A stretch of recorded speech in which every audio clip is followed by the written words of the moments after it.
Hey guys, how's it going? Hope you're doing well. My name is Crown, and today I'm going to read you some very interesting stories that I hope that you're gonna love. And now, without further ado, let's go!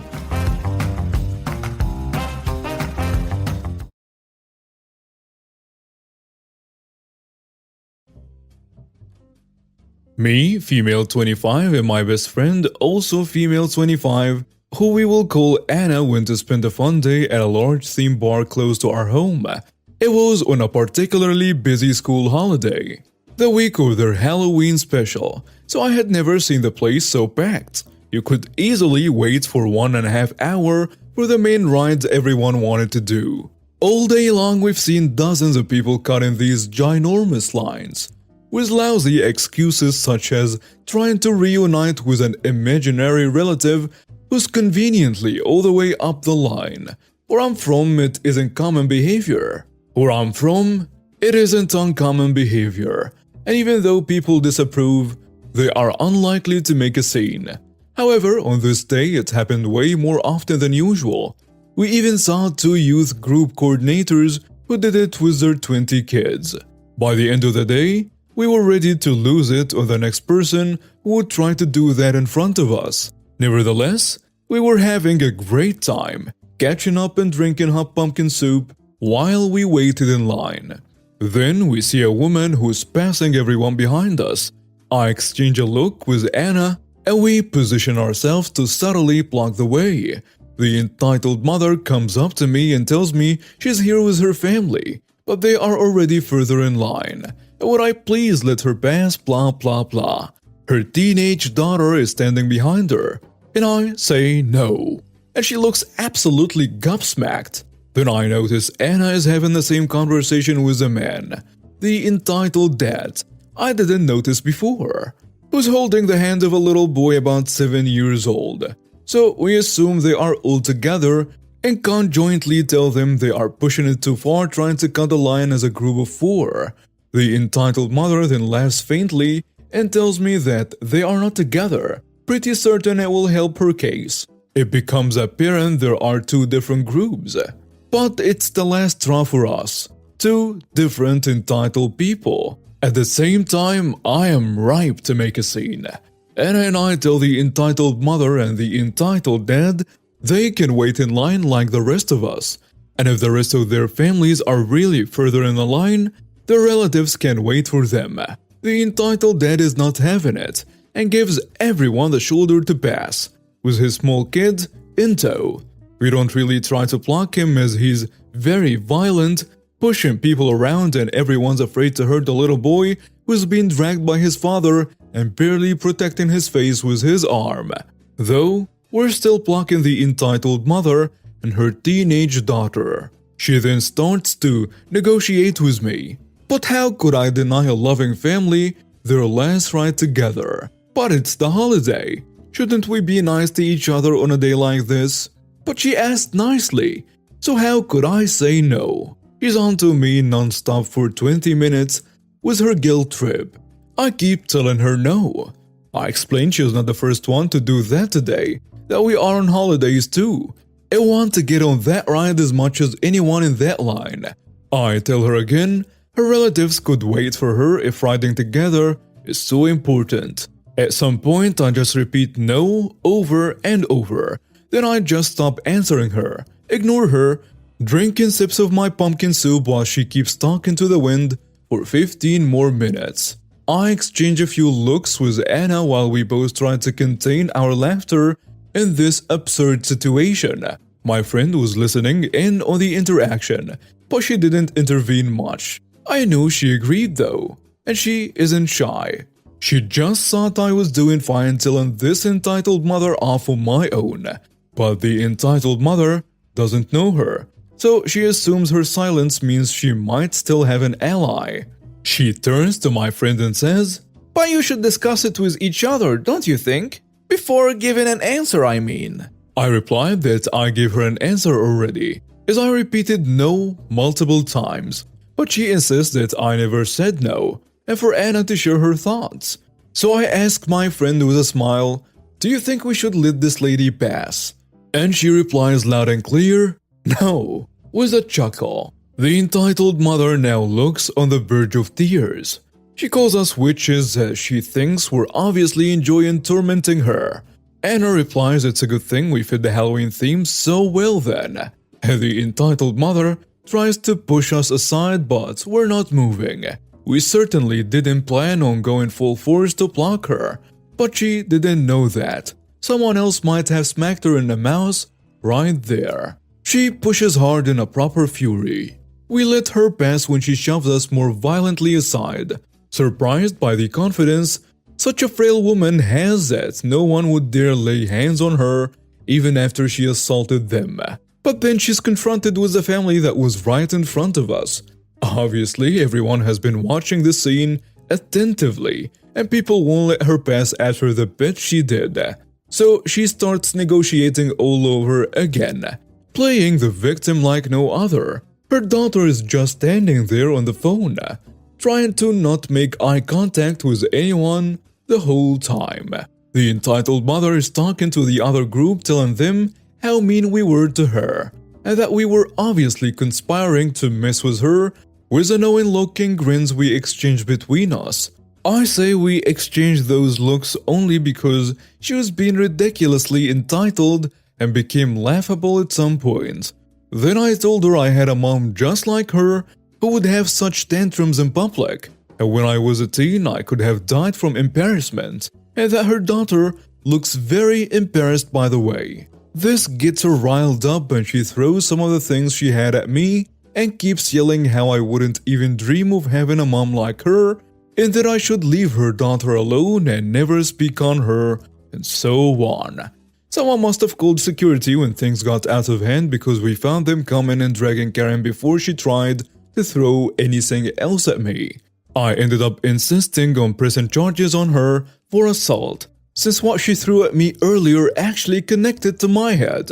And if I pay attention now, I think I can still hear her voice ringing in my ear because of how much she was yelling and screaming about how unfair this whole thing was. Okay, this just happened and I'm still in shock and laughing at the same time. I work in retail and we rent out the Bissell carpet cleaning machines and we sell the solution. Guy comes in with a carpet cleaner while I'm covering the return register. Hands me the receipt and I inspect the cleaner. I go to do the return process for it when he hands me an unopened bottle of cleaning solution and says he wanted to return that too. No problem, right? I double check the bottle to make sure it's not open. I scan the barcode for the SKU number and realize it's not on the same receipt. And I go to explain that to him and he gets irritated with me. I somehow manage to stay calm and try to explain it again, but he's just getting more angry. So I call my manager over and try to tell him, but this guy won't stop interrupting. So my manager tries to say what I already said. It's not just on a receipt, so it could be on a different one. So let's check. But he says something along the lines of, "Oh, you're really gonna be this difficult." Then grabs the solution and walks out the door before I can even ask him, "Do you want your deposit back for the cleaner?" Well, since he was gone before I could ask, he didn't get the deposit back. I will update if he returns. Later, my manager looked up the guy's receipt. The solution wasn't even there. We looked up the guy's name in our system, and he never bought it anywhere that we can see. Honest mistake or not, he just took our cleaning solution.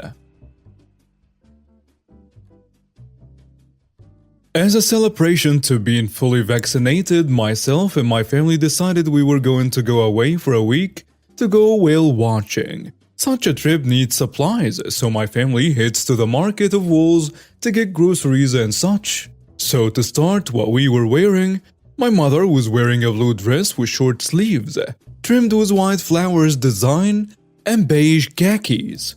Oh yeah, she also had a service dog too, vest and all, a praise dog for those who are curious.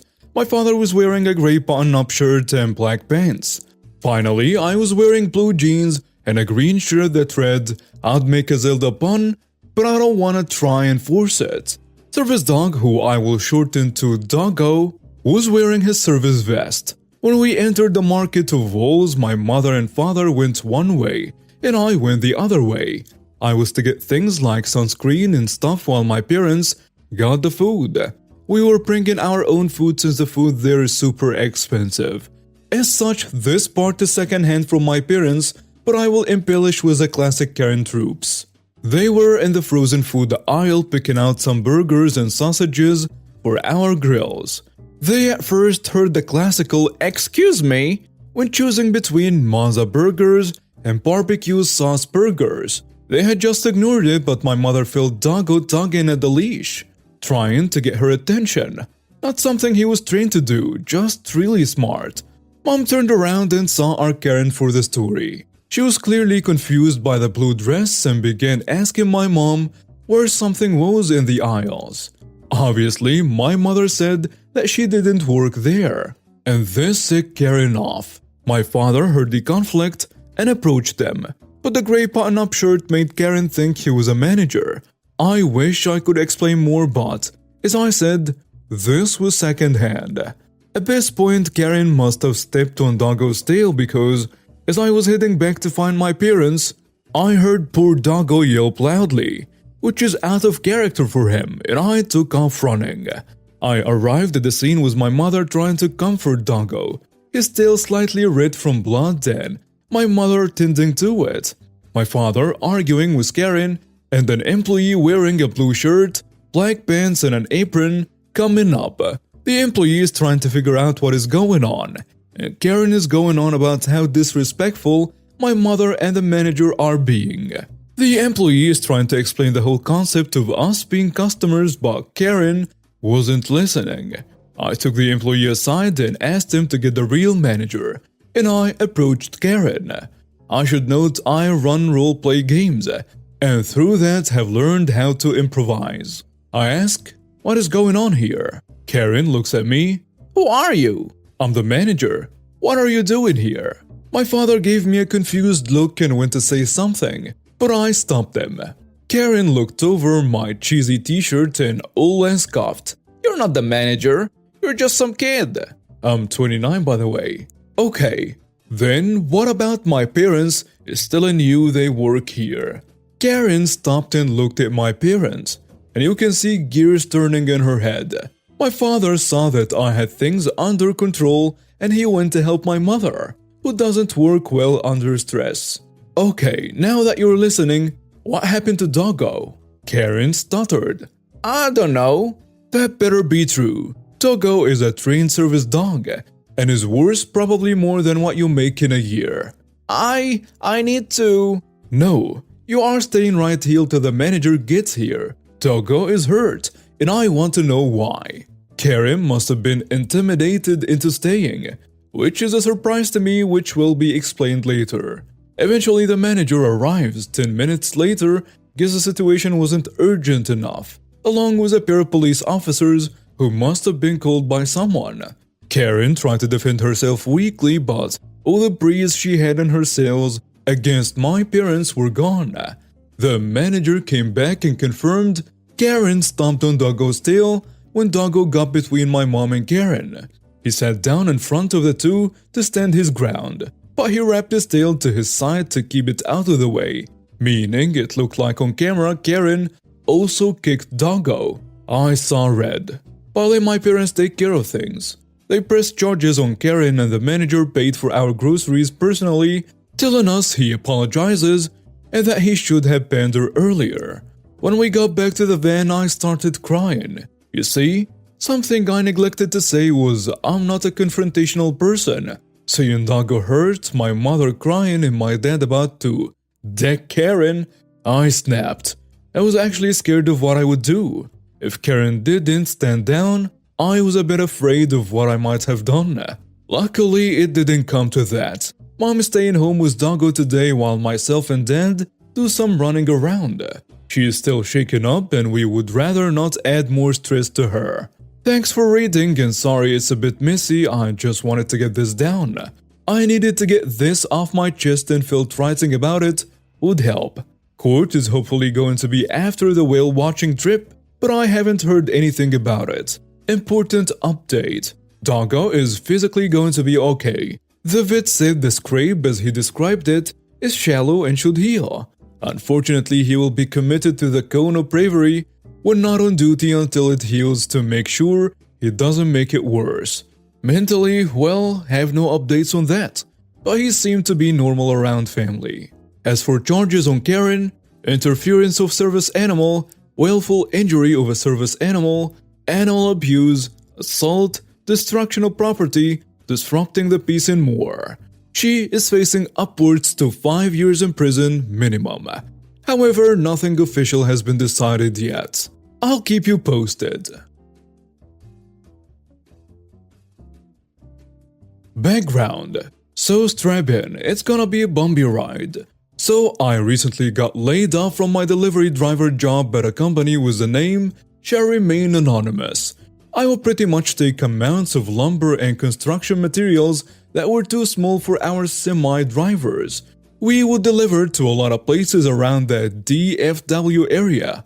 About 5 months in, I got an order for a site in a nicer residential area.